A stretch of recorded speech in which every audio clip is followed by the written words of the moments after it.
Welcome everybody to this month's session of Knitting 411 where we answer your knitting questions. So glad to have you here with me today. Just checking my sound volume in the background and making sure everything's working, and then I'll mute that. Okay. Sounds good. All right, that's it. All right, so we're good to go, and we're all about answering knitting questions. We had, I think, 10 questions submitted, so we're going to check on those and answer all of them.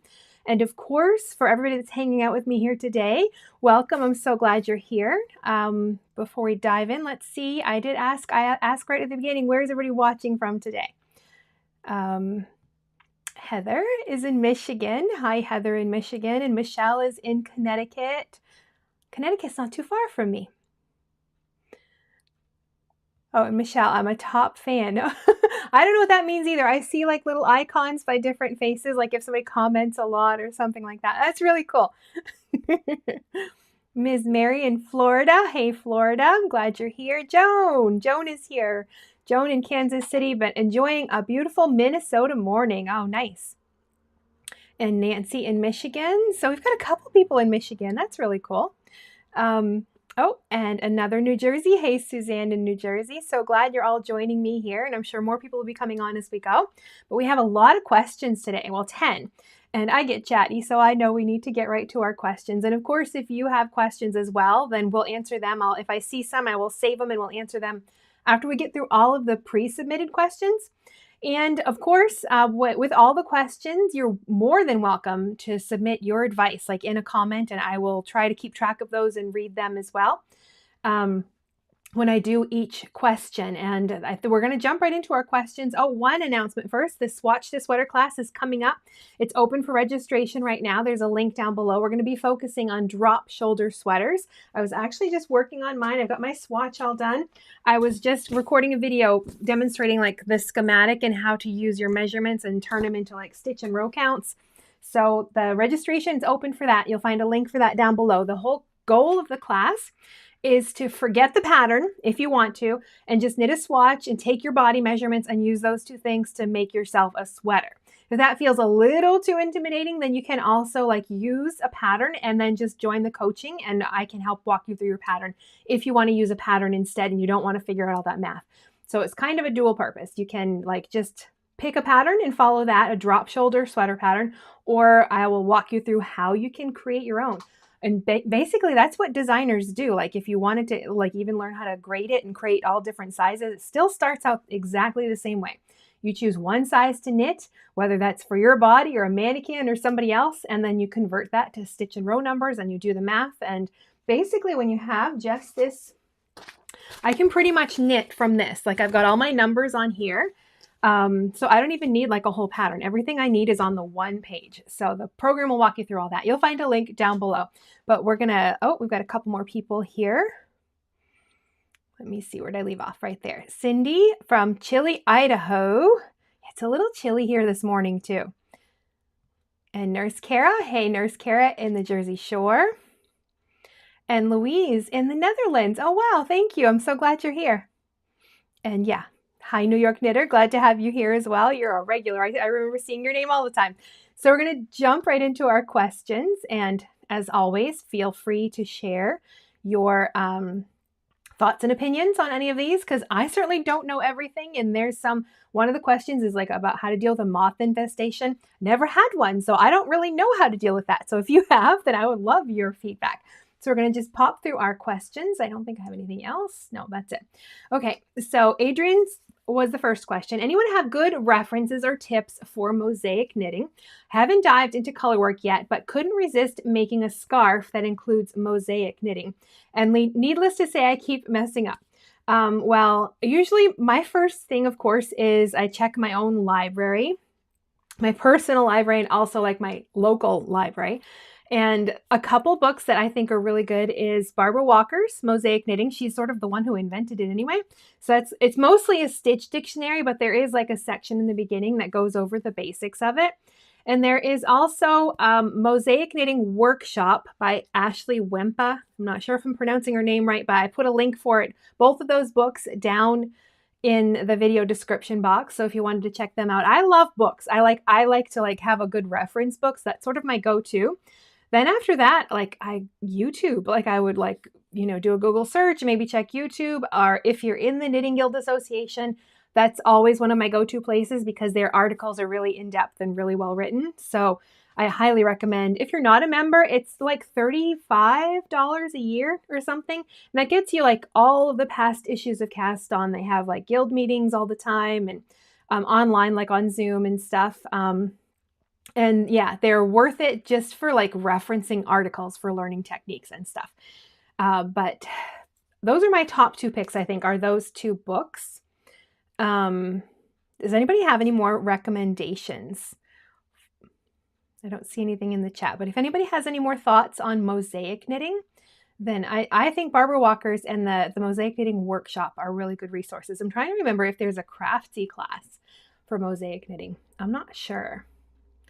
I would also say another one that's more like general color work is Margaret Radcliffe's book, the color, what's the name of it? Knitting, something about the color knitting techniques. If you look up Margaret Radcliffe and color, it's going to come up. But hers covers like all of the different color work. And there's a really good section on mosaic knitting in that book. But it's got like stranded, intarsia, all of the topics are in there along with mosaic. So that's another good reference book. I don't see any more. And anybody have any thoughts about mosaic knitting? Please leave a link or a comment for Adrienne down below. And we've got a few more people. Stefania in Italy. Oh, wow. I'm so glad you're here. Thank you. Oh, move your down so we can see your comment. Welcome, welcome. And Mel is here. Hey, Mel.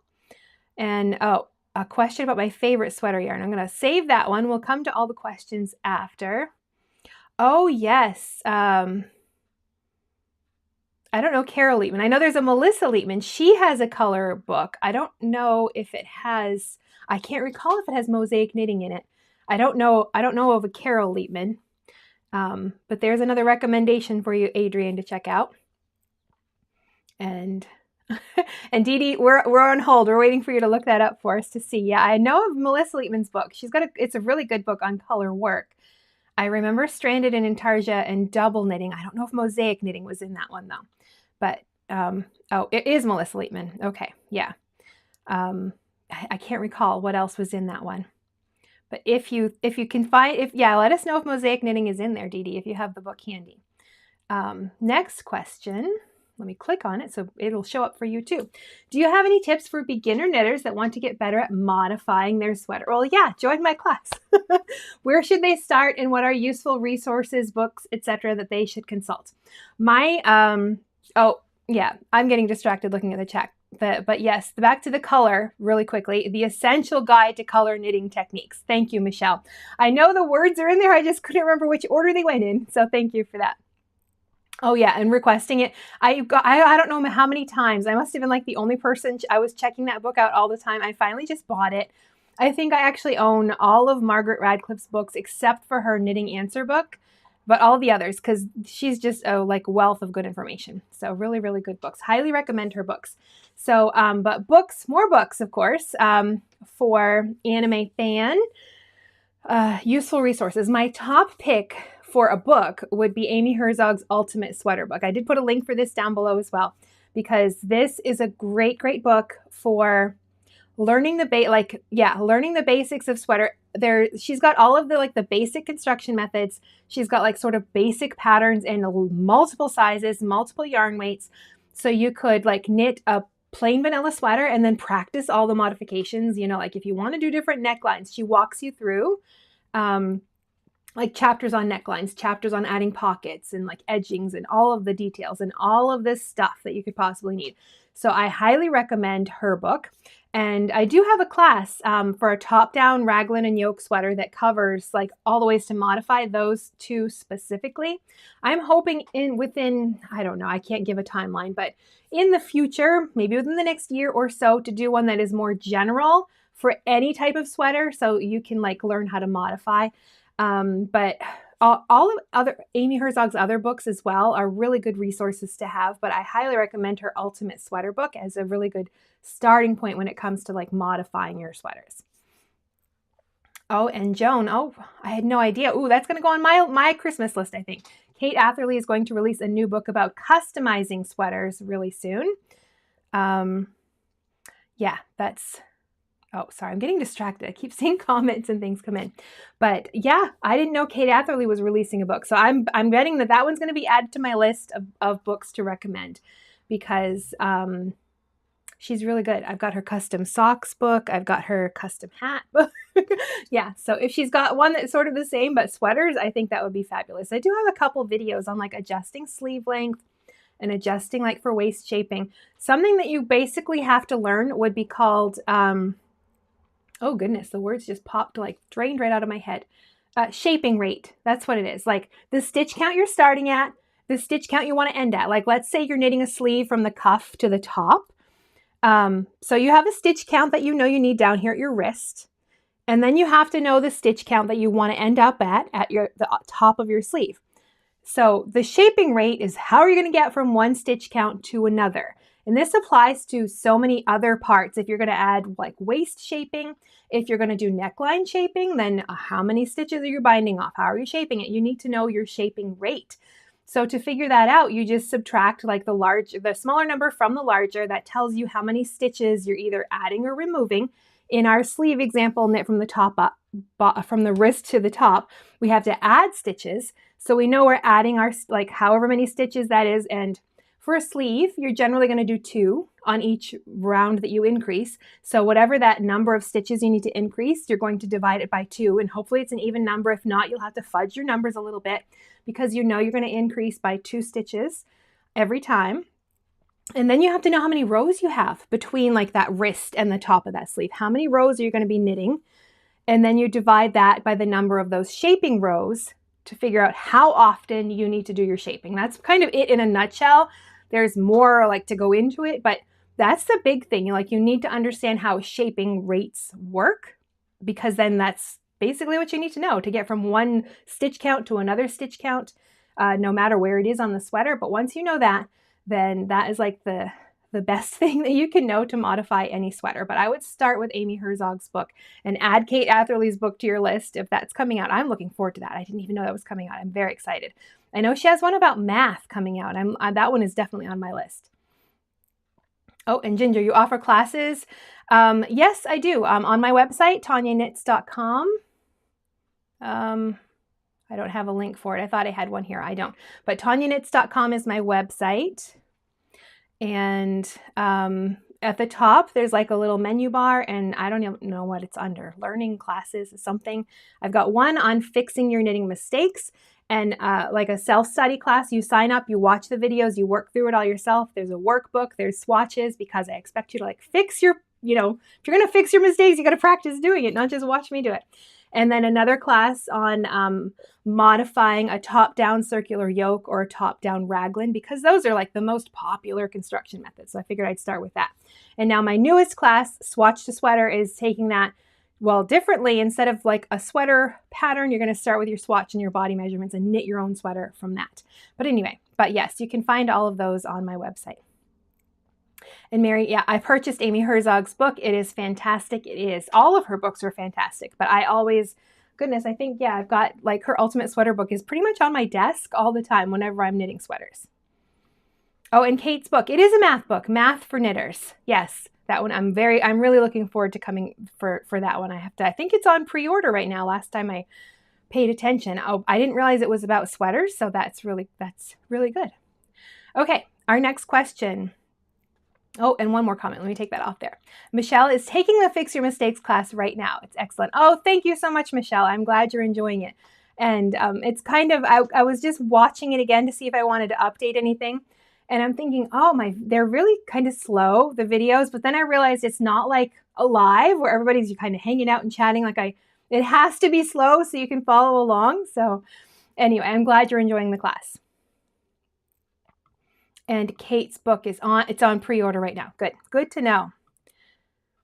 All right, so where's my question? There's my question. Okay, Tracy's question. Could we please go through some of the different sweater construction techniques, discuss how they are knit, whether they are for more advanced or not, and their advantages and disadvantages, raglan, circular yoke, drop shoulder, contiguous set and sleeve, any others? Okay, this is a huge, huge question, Tracy, and I feel like I've decided I'm not going to answer it here. I'm going to save this one for next month, our Knit and Chat. And that will be our topic for Knit and Chat. Will just be like the different sweater construction methods. So we'll go over all of the different ones. I'm not sure about advanced or not, because all of them, like you can knit, well, I guess a drop shoulder is pretty simple compared to like a contiguous set and sleeve, which could be a little more confusing. But anyway, I have to think about your question some more about how, but there's a lot there, but we will go over like the different construction methods, but I'm going to save it for our Knit and Chat, which will be in 2 weeks on Tuesday. So we're going to save this question, and I'll try to get together like a little slideshow presentation of like the different sweater constructions, and we can talk about like how they fit, how they work and how they fit. The contiguous and all of that, that's kind of funny because you can do any of them now. You can do set and sleeve, drop shoulder, you can knit them top down, bottom up, whatever. But I don't know about advantages or disadvantages. It's more like how you want your sweater to fit. But we will do that. We're gonna dive into that, but we're gonna do that in 2 weeks because it's such a big topic, and I would want to answer it more than like, you know, a few minutes on like an answering question thing, because there's a lot of different ways to knit a sweater. So we will do your question, Tracy, but it's gonna be in 2 weeks, and that will be like the focus. And whenever somebody has a question that I feel like is bigger like that, that is great because it gives me something I know I can talk about in our next Knit and Chat, because I didn't have anything to talk about in the next one, so that was perfect. Oh, and Joan, she said pre-order helps her offset printing costs. Oh, that's good to know. So if anybody, or Joan, if you have it, like maybe the link for where you could pre-order, we can put that, and if I remember, I'll try to put it in the show or the video description box later on. I'll make myself a note. Let me grab a Post-it. Just ignore me while I always keep like Post-its all over the place. So Kate Atherley pre-order. I'll try to remember. Well, I've got it written down now. Got it written here so I can add that to the description box for anybody who's watching later on. But if anybody who is live wants to like get the link and pop it in the chat, that would be really nice too. So it's always nice to help other knitters when they're publishing books. So, well, that is going on. Let's go on to our next few questions. Cedardale Craft. How would you handle a long tubular or Italian cast on? Mine always twists and I can't work out what on earth is going on. Oh, yes. Had this happen so many times, or a provisional cast on, the same kind of thing where it's all twisted around. What's going on? Yeah, I got to stop looking at the comments because then I forget what I'm talking about. Okay, long tail, tubular, provisional, same where it's all twisted around. What I end up doing is starting it flat. Like if I'm very concerned that I'm going to get it twisted somewhere, then I just work flat for maybe a couple rows, and then I join in the round and start working in the round. And I still have my yarn tail there, so I can like, if there's going to be like a little gap, I can close it up with the yarn tail. But that is generally what I do. If anybody else has any ideas for a Cedardale craft, then please leave them in the chat. But generally, yes, and I remember doing this, what was it for? I don't remember now. Oh, I think a circular yoke sweater when I was working. No, neckline wasn't. Yeah, the neckline was quite a few stitches actually because it was pretty open. And I wanted a provisional cast on to come back later. And yeah, it was all twisted. It was, yeah, not a pretty sight. So I did it flat for like a row or two. And then I joined in the round once I had like enough fabric there so I could see what I was doing and knew it wasn't twisted. Then I joined, and then yeah, I just closed it up with the yarn tail. It was totally fine, not noticeable at all. I don't see any other comments about that. Oh, and Susanna, hi Susan, sorry, Susan in Alabama. Nice to have you here. So question 5. Nancy, I finished knitting a top-down yoke sweater and the ribbing on the neckline seems a little too big. The next step is to steek the sweater. However, I'm wondering if I can or should attempt to try and redo the ribbing on the neckline to try and make it smaller or tighter. This one, I'm not sure myself. I wish I could see pictures of your sweater.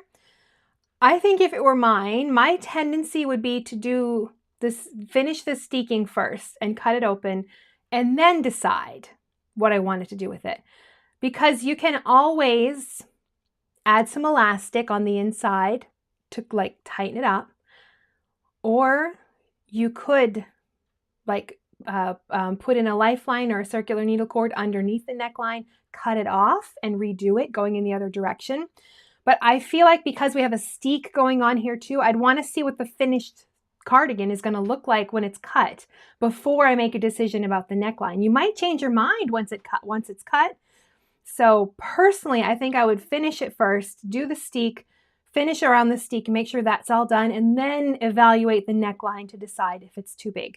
And then if it's, just not that much too big, could it be like, thread some like elastic through it to tighten it up? Or like if it's really going to bug me, then yeah, I would like pick up the stitches underneath it, cut it off, and then like re-knit it going back up, which you can do. That's something. It's if you have your swatch, test on a swatch first, like putting a needle through it, cutting it, and then picking up and working up from there before you do it on your sweater. But it's something that you can definitely try. Oh, and Atia from Pakistan, welcome, welcome. I'm so glad you're here today. Of course, if anybody has any comments or thoughts to add to any of these questions, please leave them in the chat. I always love sharing your answers too, because I always forget things when I'm live and pushing buttons. I try to think of like an answer for your question. I do look at them ahead of time and try to think them through, but I don't know everything. And I love to hear how you guys have solved your problems and your issues with your knitting as well. So Nitty Betty Vici, I like that. That's a great name. Would be grateful for any tips on handling a cable where I'm crossing 4 stitches over 4. When I go to knit the crossed stitches, they are so tight that if I have dropped one or all of them at once, I have done it 1,000 times. Particularly fun getting those back on the needle when it's 2 strands of fingering and 1 of fluffy lace weight to contend with. Is there anything I'm doing that is making this harder than it needs to be? I'm working on some cable gloves right now, so I understand this, and they're like sort of a fingering sport-ish weight yarn, and I don't know why I think I want to knit cables with fingering weight yarn. I really don't. I don't like them. I don't mind them on like thicker yarn, but I don't like them on thin yarn.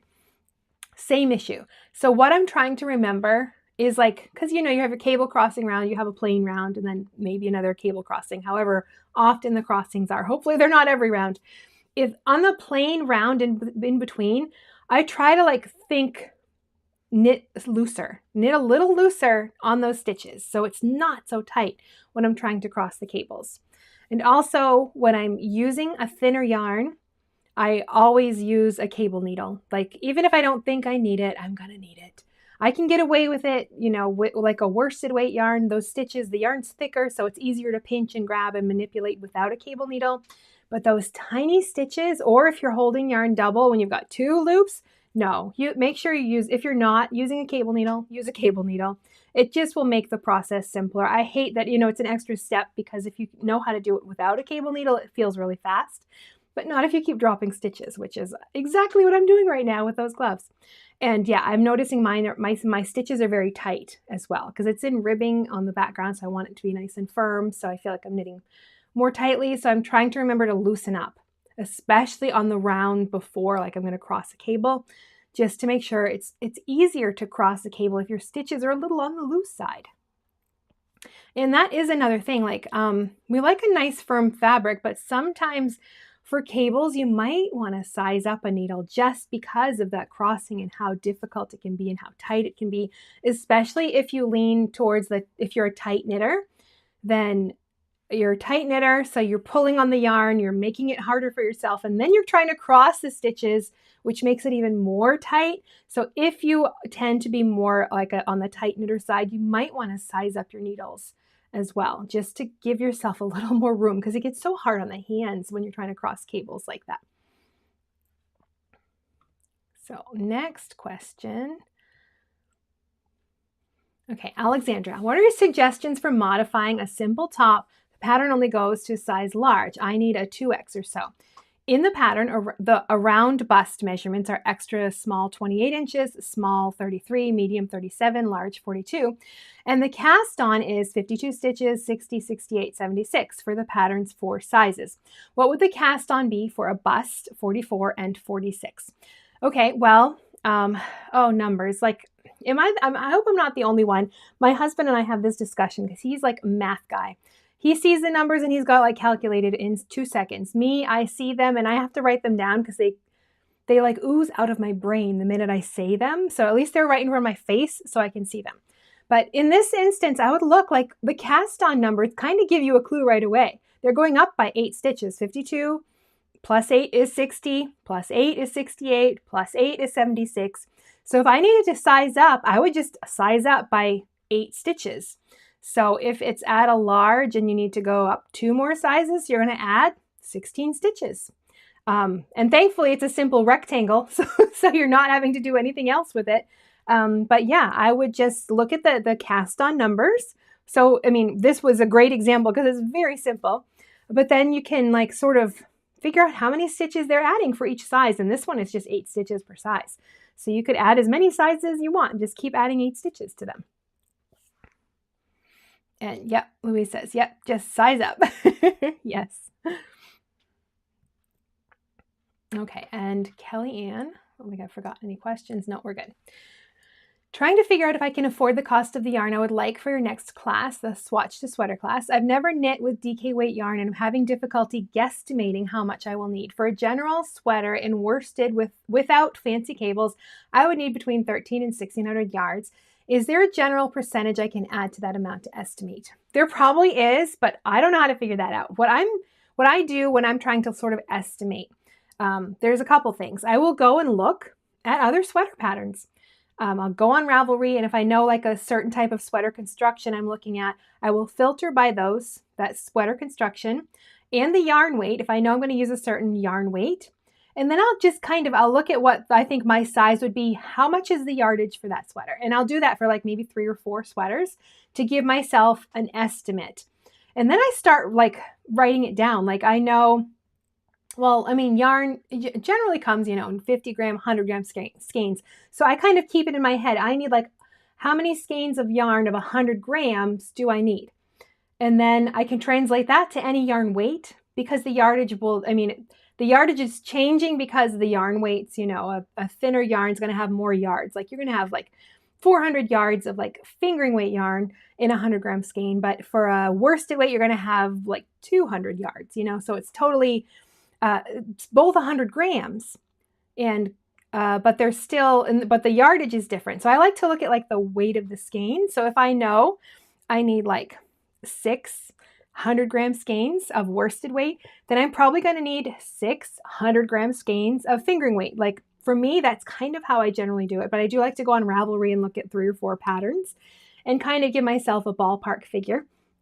Now, another more mathy way to do it, and it takes more time, is to buy 1 skein and then knit a good size swatch.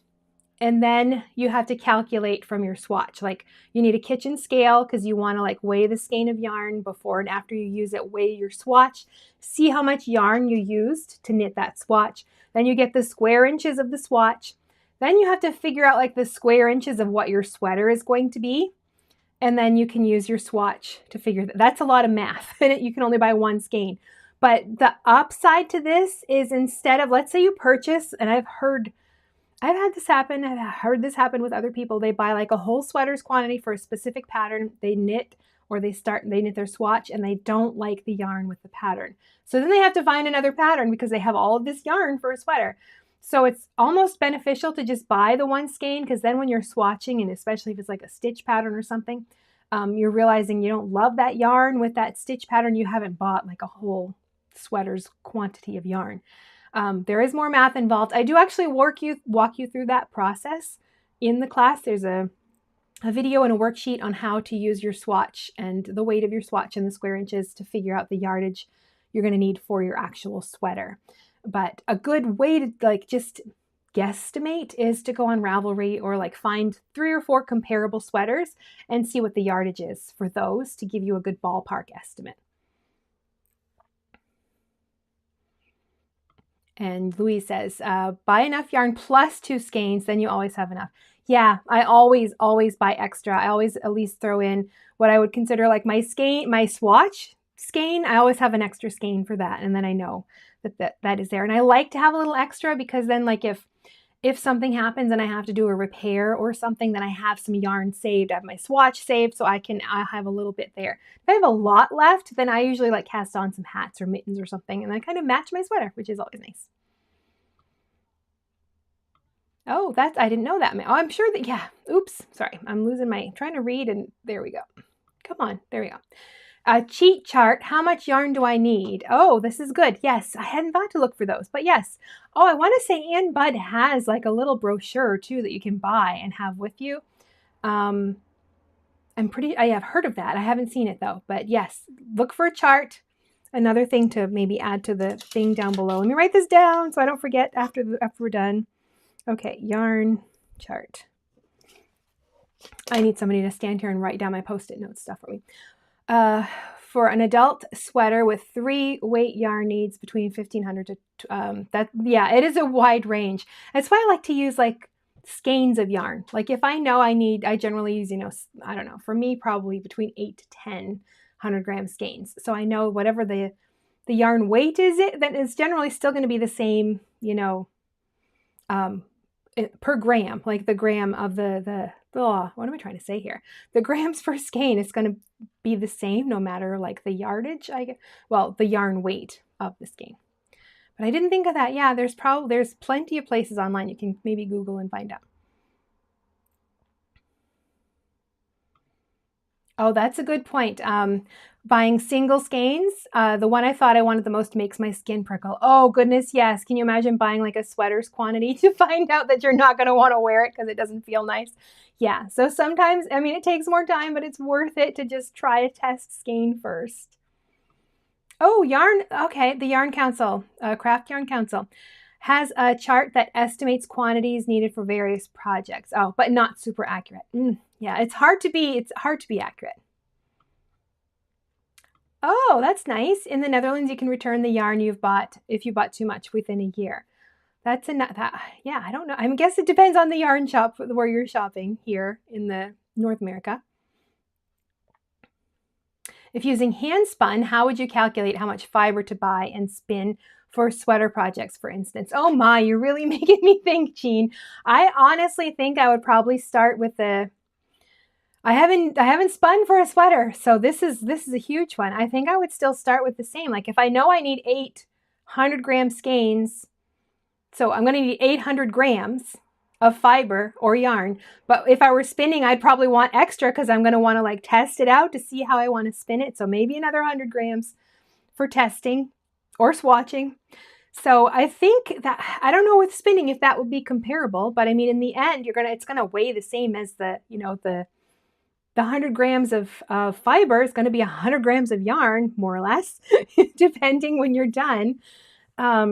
So I think, it's a general way to do it, but I'm sure there's a more mathy way.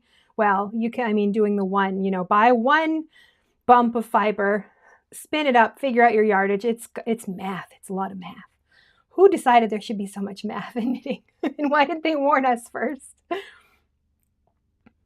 Oh, you see, okay, good. You found the website. I'm glad, Ginger. Oh, Nurse Carrie Knits, Ann Budd's is better. Yeah, so should add a link. So Ann Budd. I wonder if there's somewhere to buy that besides her website. I don't know. But she does have like a brochure that has like, and I bet it probably is. Ann Budd is like a treasure. So it's probably much more, and Joan has a comment about that too. Bought it years ago. Yes. So there's a good recommendation. I would be sure that probably hers is more accurate than some of the online things. Oh, and Kathleen, late to the party. My Wi-Fi went out, but thanks for answering my question. Going to try looser stitches on the necks between cable rounds. Yeah. Glad to help. And yes, measure and weigh your hand spun. Yeah. I know it's just, a lot of measuring and weighing. Oh yeah, very complicated. I know, I'm not prepared for that question. Hand spun is complicated. You need to know how many yards in the skein. You need the wraps per inch. Normal swatch. Yes. Yeah. I'm not prepared to answer like hand spun questions since I'm just I haven't even spun all summer. So I think this is referring, yes, to Ann Budd's brochure. So if you have a local yarn shop, maybe pop in there and see if they sell that Ann Budd brochure with the yardage estimate. I think that'd be something good to have on hand. I'm going to see if I can find one for myself, actually. Okay, so a couple more questions. Then we'll see what we have. If we had any live questions. Oops, where did I go here? This one. Okay, I don't know. Does anybody have any recommendations for Christiana? How do you recommend getting rid of a moth infestation? I have never had to deal with a moth infestation, so I do not know. I haven't had to deal with that. I don't have a clue how I would get rid of moths if they were in my house, and that thought scares me. I'm very sorry you're going through that. I keep all of my sweaters are in a cedar chest. And I mean, there's mothballs, there's like essential oils, there's cedar chips, but I don't know what to do after they've infested. So if anybody has anything, please leave some comments in the chat, or if you're watching the replay, leave comments down there too. This is not an issue I've had to deal with, so I really don't have any answers for that. Mothballs, yeah. Yeah, that's my only, I'm just not sure how to get rid of them if you have them. Like, that seems not, I wouldn't want to deal with that. So while we're waiting for that one, I had one more. Oh yeah, that's a really good tip. If it's in some yarn, put it in the freezer and don't bring it into your house. And yeah, that's a really good, like, I have heard like sometimes people buy yarn and then it might have like some eggs or some bugs in there. Then I have heard putting it in the freezer and then letting it come up to temperature, and then putting it back in the freezer to make sure you kill it, or heat as well. Like in the summer, if it gets hot enough, then leaving it in the heat and alternate between the two. Okay, we've got some comments. Thank goodness. I'm glad you guys are here. Moths and carpet beetles are terrible. First, now you gotta, like plastic, you have to clean everything, look closely for damage, keep anything in separate plastic bags with a bit of woven fabric. Yeah, you're gonna have a lot of work to get rid of it, I think. Prevention is the best way to prevent, yeah. So melt cedar and lavender oil and vacuum a lot, yeah. Oh, and Ginger has a recommendation. Dr. Killigan's premium double potent pantry moth traps with, oh my word, that's a lot of words. So moth traps, I didn't know those were a thing. So there, if you have an infestation, then yes, lots of cleaning. And then, yeah, prevention at the get-go. I have started to check, like, if I have the option. Oh, yeah, wind. There you go. Draft your house. If, like, the yarn company gives me the option to put it in plastic, I have them do that. Because I do now, I want to check it before I open it and put it with my other yarn. I want to make sure it's safe. So I keep it in the plastic and kind of rummage it around. And I haven't seen anything yet. So, oh, okay. So the premium double potent pantry moth trap. I feel like you say that 10 times fast. It would be funny. Sticky tent. Okay, that they can't escape from. Okay, so here you've got a few things that you can do, Christian. Hopefully those are helpful. And yes, prevention in the future. So storage containers, whatever, a cedar chest, plastic totes, whatever, to keep your hand knits in and your yarn, all of that stuff. So there's not there for them to eat, basically. And new yarn coming in, always inspect. Thank you, everybody, for all of that. I am glad you're here today to help me answer that. I'm glad you're here every time to help me answer questions, especially when I don't have a clue. And the last question, how to improve my knitting to be more speedy and nice? I feel like this is another big one. So if anybody has any comments about this, then please add them. Okay, speedy and nice, I feel like are two different things. When I knit fast, it is messier. So for the nice side, try to use the tips of your needles. Don't shove the barrel on the other barrel. You're making your stitches way too large. So tip to tip to move them. Keep them nice and even. Don't yank on the yarn as you're moving them. Let the barrel of the right needle size the stitch consistently. Pay attention, record your hands as you're knitting to see if there's anything you're doing that disrupts your tension. For me, I noticed when I purl, I pull the yarn down. I make the stitch and I tug the yarn, I give it a little pull. So my purl stitches are tighter than my knit stitches. I didn't know that until I recorded my hands and I realized, oh, I don't do that when I'm knitting, but when I'm purling, I do this little tug motion. Have not broken that habit, but now I mirror knit. I just don't turn my work and I purl back the other way, backwards. purl backwards, I guess. So you have to figure out what it is that you do to make it neater. What is the little things that you need to adjust or change? But the biggest thing is, yeah, don't like shove your needle tips into each other so you're on the two barrels. Use the tips of your needles as you're making the stitches, and then size it on like the needle it's moving onto, generally the right needle, but depends on which way you're knitting, to make sure that you're using that to create the size of the stitch. That's why we have different needle sizes. You shouldn't, have I don't know, massive stitches on a US 2. They should be sized to be, more or less that size within like certain ranges. Like I know I tend to knit loosely now. I used to be a tight knitter. Now I'm a loose knitter. So I generally go down a needle size to help me maintain that even tension. But there is still a range. Like if you have to go down multiple needle sizes or up, then you've got to think about how you're knitting. Now, when it comes to speed, I think of my knitting as sort of like conveyor belt. I'm trying to use knitting the standard way. I'm using my left hand to kind of shift stitches up. You're not even seeing my hands here. Shift my stitches up onto my needle as I'm working the stitches with my right needle. So it's sort of like a conveyor belt. They're moving along. And if it's a big project, I do have to stop and kind of pull them a bunch up onto the needle tip or whatever. But I try to, if I want to be faster, then think of like that conveyor belt. What little motions with your hands can you do to keep the stitches moving from one needle to another so you don't have to stop to make adjustments? Okay, back to, oops, I missed some. Let me go back up here. Oh yes, good tip about that for the moth issue. Make sure your hand knits are clean. Yes, yes, yes, very true. And yes, put in its own bag. That's a really good idea, New York Knitter. Okay, I think that's it for the moth thing. So let me go back here and find for nice practice. Yeah, that's the only way, Joan. You're exactly right. You just have to practice. Sharp, smooth needles. Oh, very true, Louise. Like, yeah, needle material can affect the way you knit. It can affect, especially your row gauge. It can affect your stitch gauge too. But often your row gauge will change depending on needle material. Like I like my Chow Goose for most things, unless it's a super slippery yarn, then I use some wood needles instead that I have from Knit Picks, because there's just a little bit of a drag on them, which helps, to keep the stitches from falling off my needles for those slippery yarns.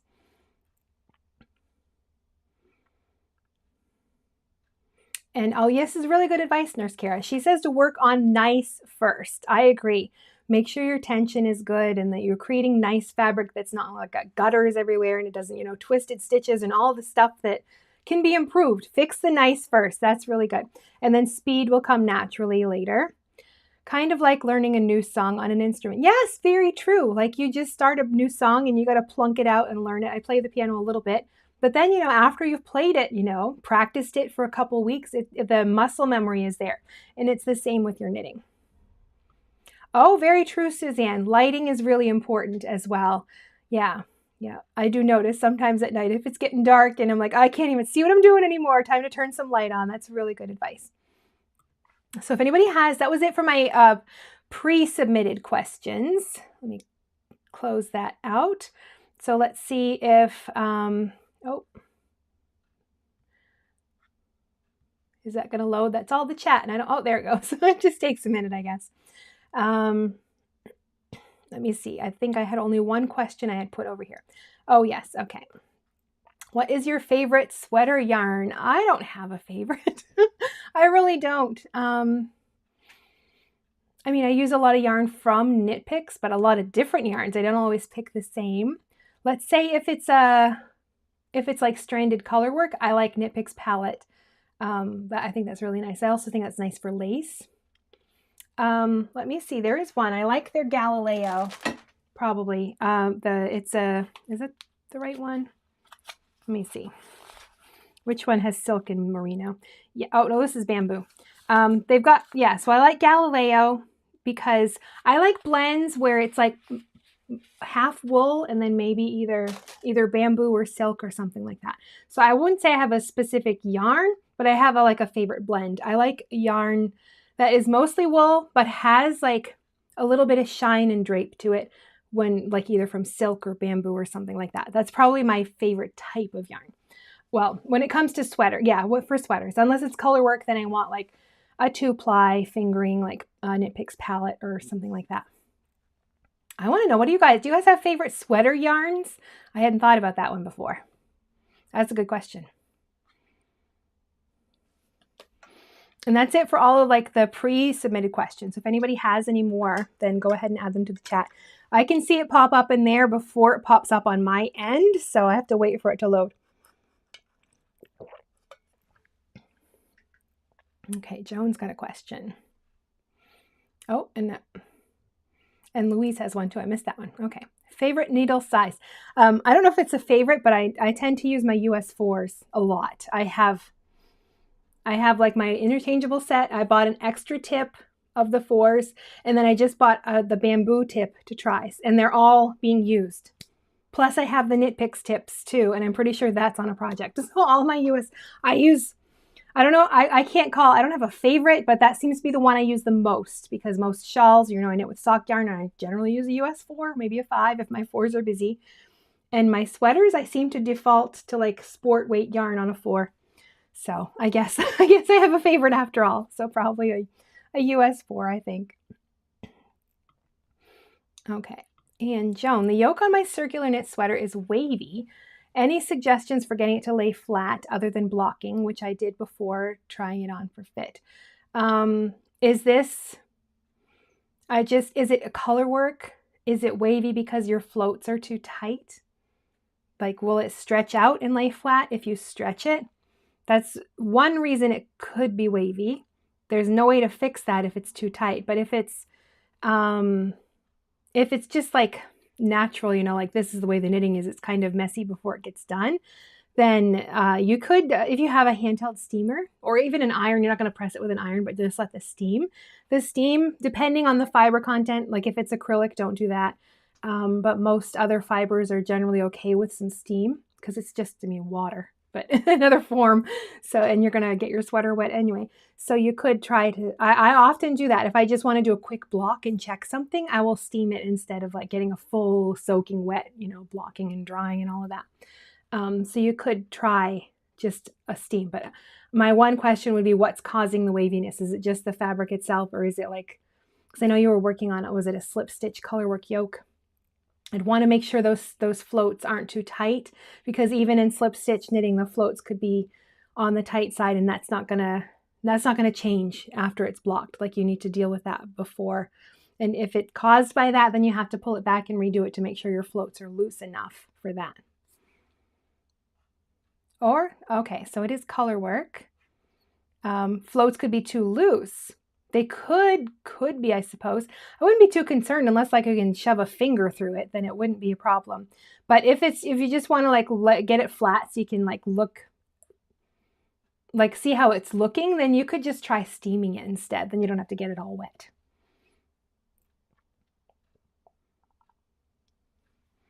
Oh, I like hearing what everybody else likes. Have I used yarn from, no, I don't think I've used any Kelborn Woolens yarn. So Scout, that's we had a beagle. She died recently, but we were going to adopt 2. I don't know what we were thinking when they were puppies. And one of them was named Scout. And I've always loved that name for like a hound dog. So I didn't realize there was a yarn called Scout as well. Yes. Soft but pills. Yes, that's what happens. You get a nice soft yarn, you're probably going to get pills. You want a hard wearing yarn, no pills, but not so nice and soft. So either way, you got to make your choice about which one you want to deal with. And oh yes, I'm sorry, I didn't specify it was like the millimeter size. I'm so used to using the US numbers that I didn't think of that, but yes. So yes, it is a, oops. I don't know what I just accidentally clicked on the wrong thing. Let me go over here. Trying to open Stitch Mastery. I'm like, I'm not trying to do that. What's going on? So your sweater is slip stitch colorwork. Yeah, just make sure, but you think the floats are on the loose side. So that could be causing, just the slip stitch could be causing the waving. So yeah, you could just steam it and see how it's looking. Oh, a beginner. Okay, you've done hats and scarves. What would you suggest that I try next? I always say try what you want to knit, like whatever you're interested in knitting, that's what I would recommend that you do. Like if there's a certain project, I think that learning, let's say you want to learn like a certain color work, like Mosaic or something like that, can be helpful to like a little swatch to check, you know, make sure you know how to do it. But I like learning in a project. Like that's my preferred way to learn. Some people want to just swatch to learn, which is fine too, but which I will do. Like if it's brand new and I want to test it out, I don't want to like have a messy project. So I will make sure I can understand the basics first. But I like to learn in a project, but I'm okay with it not being absolutely perfect. If you're somebody who wants your projects to be perfect, then maybe test whatever it is you want to learn on a little swatch first. Or if it's a certain type of sweater construction, do a baby sweater just to like see how it's constructed before you knit like a full adult size sweater. So I don't really have a suggestion. Maybe somebody else does on like some good projects for you've done. But you've done hats. I'm assuming you've tried knitting in the round, so you've got that covered. You've knit scarves, that's knitting flat, so you've got that covered. So I would just pick what is it that you want to knit. Like find a pattern that really interests you. See what techniques you need to learn to do that pattern, and maybe do a little swatch test to practice those new techniques before you start the project. But anybody else have comments about what projects or ideas for Andrea? Please share them. And Sally, do you use compression gloves while knitting? No, but I have actually thought about it. You know, well, I haven't. I'm wearing compression socks right now because I stand while I work a lot of the time. Or I have a little, I'm writing that down because I was thinking compression gloves would be good. So you've brought it back to my memory, Sally. But yeah, I have compression socks on because yeah, I'm on my feet. I'm on my treadmill when I'm at my desk most of the mornings. But I had not thought to do them for my knitting, but that's a really good idea. And I think I'm going to get them because I do occasionally get a little bit of pain in my elbow, and I'm wondering if it would help for that, but I can't see how it would hurt. So, but I don't use them personally, but I think it would be a really great idea. A New York knitter, favorite yarn. I second favorite being wool and silk, just that little bit of sheen. Yes, there's just something about it. And the little bit of shine to it, a little bit of extra drape. I mean, you get some drape from wool, but not as much as you get from like silk or plant fibers. So yeah, that's probably my favorite blend, is like some kind of wool with something silky, or bamboo even. Yeah, Knit Picks Galileo is a good one. It's bamboo, not silk in that one though. Okay, what is your opinion of 60% acrylic, 40% superwash merino for a sweater? I think that's a really good one. The acrylic, I mean, it depends, because they're all so different.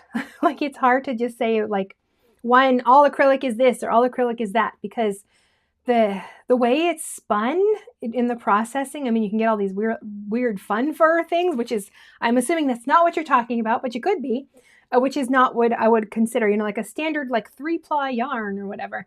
But as far as the blend, I think that's a really good blend. The acrylic is going to give it some elasticity, but some structure, because superwash it's going to have good drape. The superwash will bring good drape, but it's more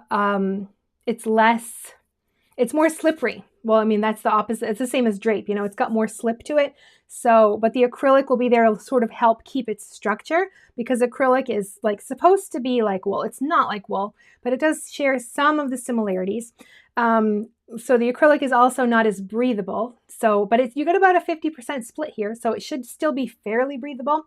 So I think that would be a good blend. I would still be cautious of like machine washing, because of how superwash is created. If the fibers along the shaft of each of the yarn, the fur, the hair, the fiber, all of the scales on the fiber, that's the word. They want to like cling together. When it's superwashed, they can either sort of burn them all off, all those scales, so then you've got like the fibers are sliding past each other, or they can just be coated. But if they're burnt, like if the scales are burnt off, that yarn is never going to like felt. But if it's sort of just coated, the coating can come off, and then that superwash can felt, depending. But there's no way to know which one unless like the manufacturer tells you, and they don't usually. I don't know what's the percentage of one compared to the other, like if it's a standard practice to sort of like burn it off, however they do that, I don't know. But so I would be cautious of washing, because the superwash could lose that superwash coating and then felt, or partially felt, because it's only 40%. So I would still be, well, it's a hand, when I'm hand knitting something, I am not running it through like a regular machine wash cycle. It's going to be on the hand gentle cycle anyway. But that would be, I would just provide extra caution there just in case the superwash doesn't stay superwash. Oh, and recommendation for Andrea's projects. I recommend finding a project that excites you more than a specific, yes, I agree. That's what keeps you knitting. It's something you want to knit, right? Oh, and Louise has some recommendations, a blanket or a sweater. I'm a sweater person. I would definitely pick a sweater. Blankets for me are, the thought of knitting a whole one at once is a little overwhelming, but I like my scrap blankets I can pick away at whenever I want, but sweaters all the way. Okay. Mary, I'm working on a knit along from Barocco and each square is different. Will expand your experience. Oh, yes, that's a good thing. That would be a good one, Andrea, would be to do. I've seen a couple different ones, yeah, where it's like different blanket squares and you've got all these different skills. That's a really good idea, Mary. And Cindy's working on that too, working on the Barocco blanket. It's been fun and educational. I think I need to do that in the future. Maybe I'll have a year of like blanket squares or something. And another one for Andrea. Okay, we are closing in on the end of our time. So if anybody has any more questions, the clarity of the pattern is important when you're learning. So if it's a free pattern, glance through it to see if it generally makes sense. Very, very good advice, Nurse Kara. So yeah, and Tin Can Knits and Pearl Soho are very good, like I would say very good beginner friendly patterns. Tin Can Knits especially. They've got Tin Can Knits has a whole range actually there. I've blanked on the name, but they've got a whole series of patterns that are very beginner friendly. So if you wanted to start with something like that, and they are very clear, well-written patterns. Oh, okay. Looking for an easy tank top, no sleeves. Well, I would go right on, if you can use Ravelry, go on there and like use the sort function to look for sleeveless tops. See what pops up, see what looks interesting to you, and then you just start learning with everything you knit. You pick a new technique, and before you know it, you'll have like this whole range of techniques. So, I don't know why. My mouse is all over the place today. It clicked on Stitch Mastery, like it wants me to make a knitting chart right now. All right, so I'm just gonna wait. I don't see any more questions, but we'll give it another second. A lot of talking. All right, doesn't look like we have anything else, and we're just about at our hour, so we're gonna wrap it up for today. So lots of good talk. Thank you so much for hanging out with me today and for helping me answer all of these questions and for bringing your questions for us to discuss, especially that moth question. I had no idea like there were like traps to get them, like sticky traps or tents or anyway, that was really interesting and we had a lot of fun discussions. So I'm really happy that you were here with me today. And for those watching the replay, I'm going to try to get everything that we discussed linked down below, or most everything. You might have to go find some things for yourself, but you'll find links down below. And one more reminder, if you're interested in that swatch to sweater class where we're going to take your measurements and a schematic and make your own drop shoulder sweater without a pattern, then you'll find a link for that down below. And our next stream will be Tuesday, November 4th at 11 a.m. Eastern. It's going to be our knit and chat, and we're going to answer Tracy's question about the different sweater construction methods. We'll take a look at all of those and what different types of sweaters there are. There's a lot of them, so that'll be our next discussion. So that is it for today's episode, and thank you again for hanging out with me. If you are watching the replay, I will put a playlist right here so you can catch up on past episodes of this season's Knitting 411. And if you've already caught up on all of those, I'll let YouTube recommend a video for you right there as well. So that's it for today. Thanks so much for hanging out with me, everybody. Bye.